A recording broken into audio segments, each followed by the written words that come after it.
Hello, fantastic to be here and welcome to Q&A Thursday. It is fantastic to be here as it is every week.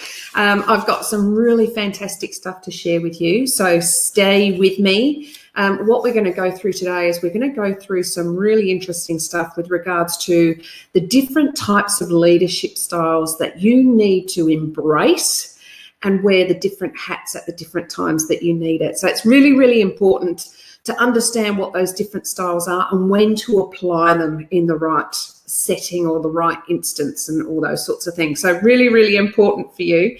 Okay, so we're going to start, but just before we start, I just want to make sure everyone can see and hear me. I'm just making sure everything's set up. So if you can put in down below that you can see and hear me, that would be fantastic. And we'll go from there. All right.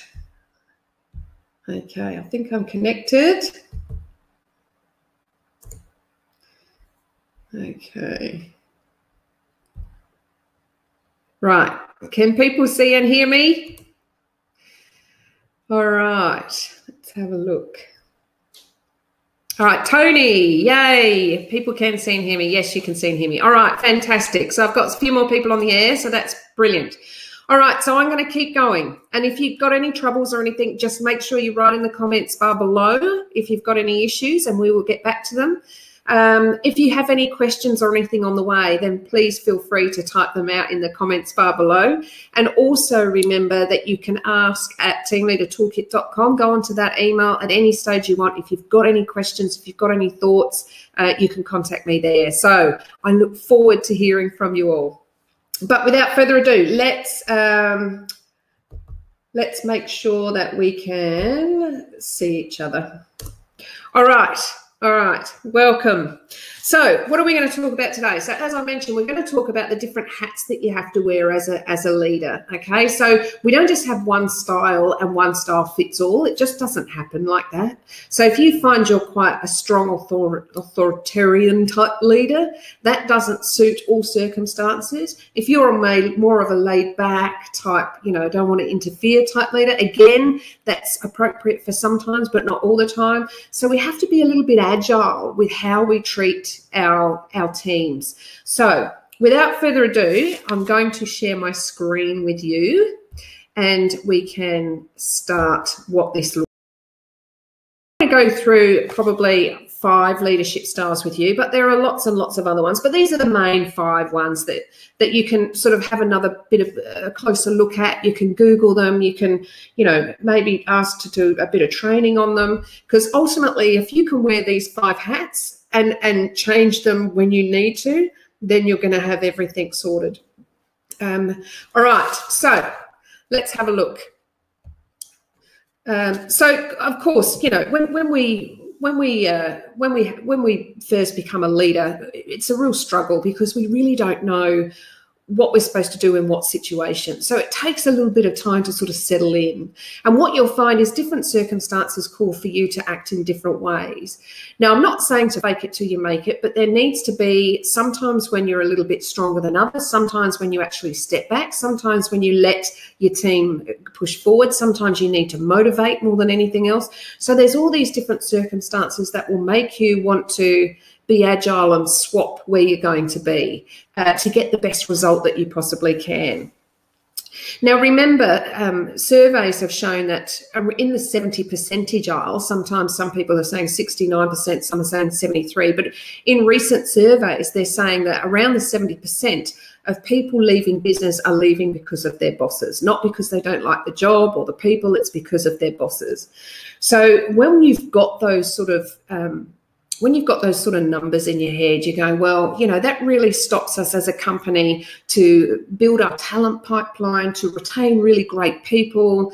So we really need to focus on leadership and allow people to learn what is going to really set them up for success in the leadership space. And I think that's lacking. So it's fantastic that you guys are here and can share with me what your thoughts are. So again, as I say, if you've got any questions, just put them down in the comments bar below and we will have a chat about them there and then. All right, so let's have a look at the first one, because the first one is something that you might be all familiar with, and it's the facilitative type leadership style. So this is very people-centric, okay? So this puts work processes and company culture first, and it's ideal for creative and high-pressure sort of environments where you're getting everybody's ideas, you're facilitating the works to build trust amongst your team. You're in this sort of area, what you're doing is you're learning everything that you possibly can about your team members. What are their strengths? What are their areas of weakness? What are their opportunities? How can I set them, goals? You're going to be really positive. You're going to be motivational. And all your team members are going to feel valued. They're going to be valued, and they're going to feel like their work really matters because you've matched that right personality to the right role and the right tasks and the right projects and all those sorts of things. So you facilitate that being able to set your team up for success as best you can. And it's best used when employees or when your team are really invested in producing the best work they can, and then you're just facilitating that process to make sure they can do it in the best way possible. So you've got a highly motivated team, you've got a team of people of high performers, they're really great, and you're just facilitating, making sure that continues on and gets even better. So that's sort of a facilitative leadership style. A really good one when you get into that position. But if you're not into that position yet, if you don't have a team of quite motivated high performers, then you might need to look at some other styles until you get there. But in your team, you might have one or two motivated high performers, which will really, really work well with this facilitative leadership. So see what you can do there. So what's the next one? So the next one that you've got here is the laissez-faire leadership. So this is often called the delegative leadership as well. So sometimes people call this the lazy leader.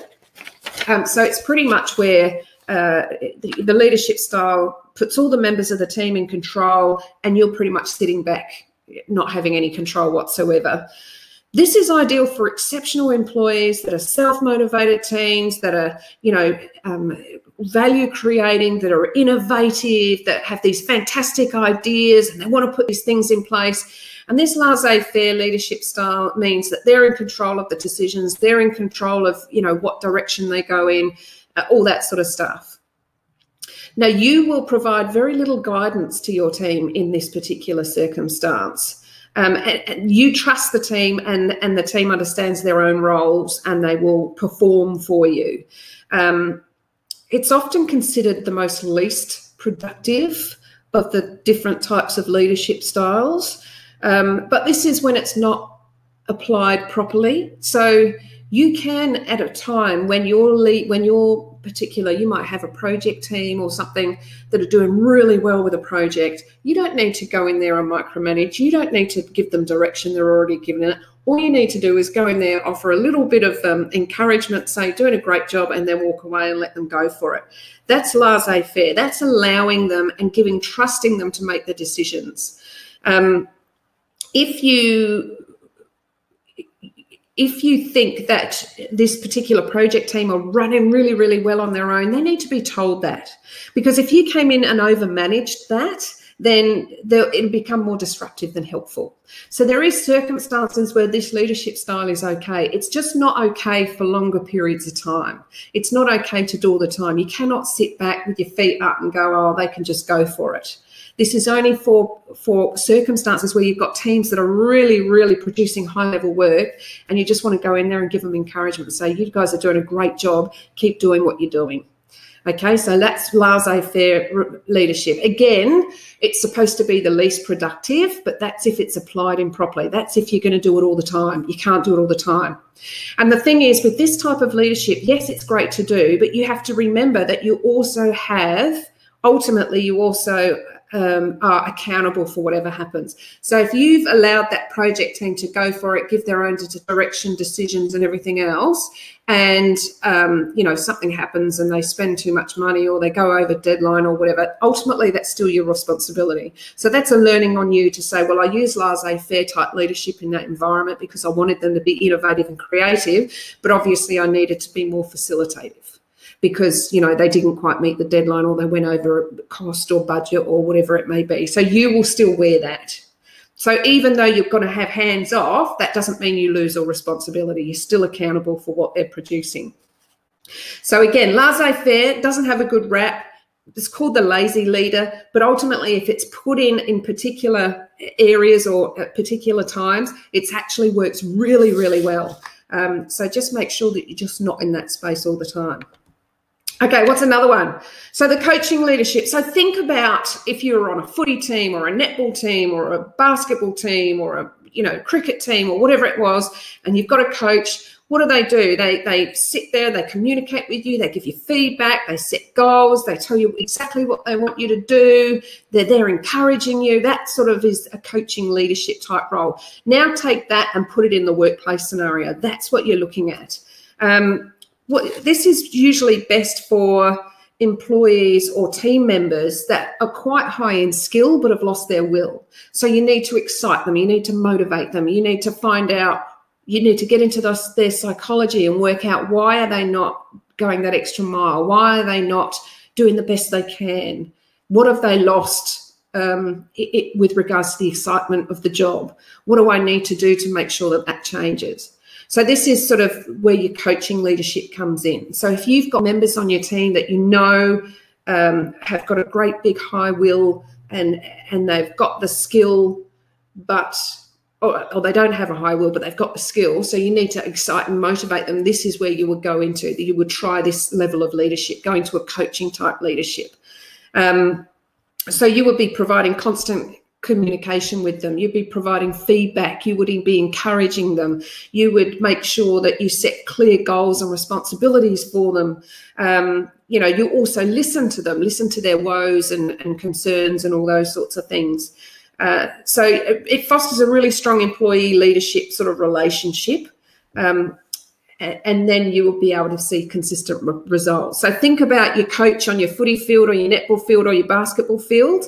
Think about how they made you feel, how they motivated you, how they encouraged you. Then take that into the workplace for your team members that might be lacking a bit of motivation, that might be lacking a bit of excitement. How can you do that and get into this sort of coaching environment situation to make sure that you know, you're motivating and exciting what they're doing, so then they can be the best that they can be. And that might be changing their role slightly or giving them a task that they're really excited about, or, you know, there's a variety of things. So be innovative, look outside the square a little bit, and then this is what you'll do when you're in a coaching relationship.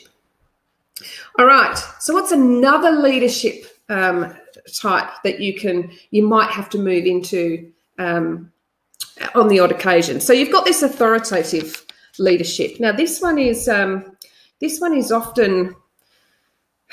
it's the least preferred by any team members, okay? Because pretty much what happens is all the strategies, decisions, directions are solely given by you, the leader. They have no input to them whatsoever, and they may feel a little devalued or ignored, okay? So this is not a long-term solution. However, there is particular times when this needs to be done. So, for example, in a crisis situation, when you've got a food recall or something's happened and you've got a bit of a crisis going, you might have to get some decisions made, bang, bang, bang, bang, to get stuff out the door. Or it could be a safety concern. Maybe there is, you know, the fire alarm's gone off or whatever. You may have to go into a more authoritarian type leadership role to say, right, everyone, tools down, get to the door. We need to do this, do that, without any consultation, okay, because there is a concern for safety. So there is areas where authoritarian type leadership does become necessary, especially when there's a complete breakdown in structure. You know, sometimes they need to look to somebody who's going to be quite, you know, be that authority figure. During times of transitioning crisis, you might have to make those rapid fire sort of decisions to make sure you can keep the team together. But this is not intended for a long-term period. So if you're doing this all the time, you need to stop, bring it back, and start looking at your facilitative and some other ones that we're going to talk about, sort of leadership. This is short-term solutions for crisis or safety concerns, or those sorts of where you need to take charge and get things happening right now. It's just a short-term tool. If you know somebody who's using this all the time, then it's a power play. It's not a great leadership style. This authoritarian type leadership style is great in those short-term, quick, needed situations, not a long-term solution. So again, I've seen this misused, and you will see people flooding out the doors if this is continued for a longer period of time, because people just don't like to have no input into their workspace. They don't like being told what to do without any sort of recourse to be able to discuss or collaborate or consult. However, if you've got a fire alarm going off, or if there is a crisis situation, or if you've got a recall and it's something that's based on some sort of safety or medical or whatever, then it's understandable that you move into this sort of leadership style. So it's just another hat that you might have to put on in certain situations. So another one you've got, so the democratic leadership. So this puts an emphasis on free exchange of ideas. So this is where you're going to be really collaborating a lot. It's ideal for most balanced type working environments. This is the most versatile of all the leadership styles. This is where your team members are consulted, with regards to any sort of major changes that are coming, or major decisions or major projects. Communication is really quite constant between you guys. And every sort of input from every individual is considered valuable. So this is good to default to, but it isn't without its flaws. So if you've got a democratic type leadership style, the process usually takes longer for you to get to a result. So if you're doing projects and tasks and all those, and looking at restructures or any of those sorts of things, and you've got a democratic type leadership style with your team, you will then consult and collaborate with your whole team, and you would take everybody's sort of thoughts and insights into consideration. So it can obviously take longer to get to an end result. And it can be stalled if you've got a weak link. So if you've got everybody's in a positive sort of standpoint on a particular direction, but you've got one person going, nah, it's not going to happen, that shouldn't go that way, then that project or that sort of decision is going to be stalled. This sort of leadership style works really, really best in strong teams of really competent individuals. And it's particularly useful if time is not, something that you have to worry about. If you've got looming deadlines or there's a crisis situation, you cannot be democratic. You cannot ask for everybody's consult or collaboration, because you just don't have the time to be able to put in it what it needs. So again, it's a great sort of leadership style to have, but just remember that it's not something that is going to be quick. Okay, so it's going to take some time to get to some solutions and things like that. So we've pretty much got them all, haven't we? So let's just have a quick look. I just want to go back and have a quick going over, because we've had some people come in at the last minute. So we're just talking about different leadership styles and the different hats that you need to wear as a leader. Facilitative leadership, that's where you're going to learn a lot about your team members. You're going to know what motivates them. You're going to know what makes them tick. And this is very people-focused, very people-centric, and it works best with creative and skill-based type industries. But it's certainly a good leadership style to start with and work with. Then you've got your laissez-faire. So this is where you sit back and you let your team do whatever they want to, because you think they're high-performing and they can make their own decisions and all that sort of stuff. Works okay. It's usually called the lazy leader, because you're sitting back doing not too much. But what you need to be aware of is that you still have responsibility and accountability of the results of that team. So it's great to be used correctly, but it's not to be used all the time. So if you've got a particular project team or something that are really working well together, they're kicking goals, they're high performing, they're all motivated, you might use laissez-faire or delegative, which is the other word for it, leadership with them, which means you're just going to be watching what they do, and giving the odd encouragement and just watching to make sure that everything's going okay. But then you wouldn't use this all the time, okay? This is just a short-term solution for a particular instance. You've got coaching leadership. So think of your footy coach or your netball coach or your basketball coach, where you encourage and you're trying to motivate and you're trying to excite. This is really, really good to do if you've got members on your team that have got high skill, like they know what to do, but they've just lost motivation, they've lost their mojo, and they're feeling a bit, they're dragging their feet a little bit. Okay, how do you can get into their coaching leadership style with them? How do you motivate, excite them? You know, what do you need to do? Maybe change a few of their tasks, maybe give them some encouragement, feedback, very, very communicative, that sort of stuff. The other one you've got is authoritarian leadership. Remember, this is great for a short-term solution. Do not overuse this. This is great in times of crisis. Great when the bloody fire alarms are going off and you have to get everybody out. Great if, you know, you've got a recall and things have to be done and you've got to do rapid-fire decisions, all those sorts of things. It's great for short-term solution only. Don't do this long-term because you will put your people off. So make sure this is okay done in very short little spurts. And then last but not least, democratic leadership, where you're getting everybody's point of view, everybody's insights, you're collaborating together, which is all well and good, but takes a lot longer to get to, you know, where we need to be. So, so just be aware that you can use this. It's a great leadership style to have on the occasion when you have the time to collaborate as much as you can. And you can get stalled if one person doesn't want to go in the direction of others. So then you have to deep dive into that and work out why that is. So there you go. So there's 5 different leadership styles that that you might or might not be aware of, that it would be really great if you could learn how to be agile and change your hats to suit what's coming on. So don't always be that leader that sits back and does nothing, but don't be that leader that yells and screams and makes all the decisions. Have a look at the situation at hand and work out what you need to do in what circumstance.